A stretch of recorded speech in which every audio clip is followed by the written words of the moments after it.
امونه پښتنو که یو طرف ته مونږ تاسو د لوی اختر خوشحالۍ لمناوو خو بل اړخ ته مونږ خپل اتلان او ځوانان او مشران هم نه هیروو چې اولنی اختر یې په دغه قبرونو کې دی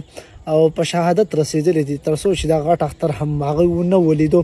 ولې مړه کړل سول او د هغوی قاتلان ولې آزاد ګرځي په دې در سره خبره کوم خو ویډیو در سره حتما شیر کړئ ریپوسټ کړئ ویډیو مخکې یوسئ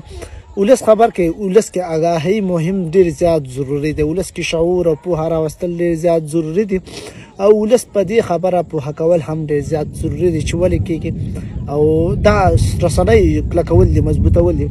شهید ګیلمن وزیر او شهید مفتي منیر شاکر چې د پښتنو او د اسلام یو کلک او مضبوط اوازو داسې په مختلف ډیر زیات شهیدان دي او هر ورځ تر بله هر ورځ ټارګټ کېږي او دماکې کېږي ملګرو خو بل اړخ ته چې کوم دی دا سلسله نه ودرېدونکې ده څوک یې کوي ولې یې کوي مسلمانان یو بیا مومنان هم یو بیا د وطن او د قام او اسلام باندې مین خلک یو بیا موږ تاسو کې غیرت هم سته حیا هم سته ښځې هم په بازارونو کې نه ګرځي داسې چې کوم هغه څه نه کېږي کوم چې په پنجاب کې کېږي ها غیر شرعي کارونه نه کېږي کوم چې په پنجاب په دې وطن نورو علاقو کې کېږي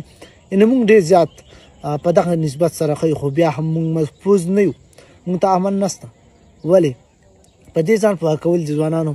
په دې باندې پوهېږو چې موږ تاسو کله موریدي چپلاسي فرقوریت ډلهبازي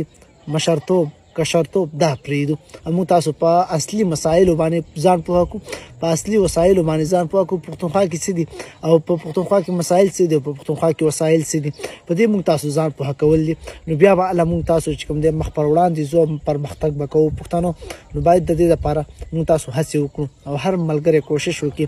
ځان لپاره د ولس لپاره دغه مزاحمتي لار اختیار کړي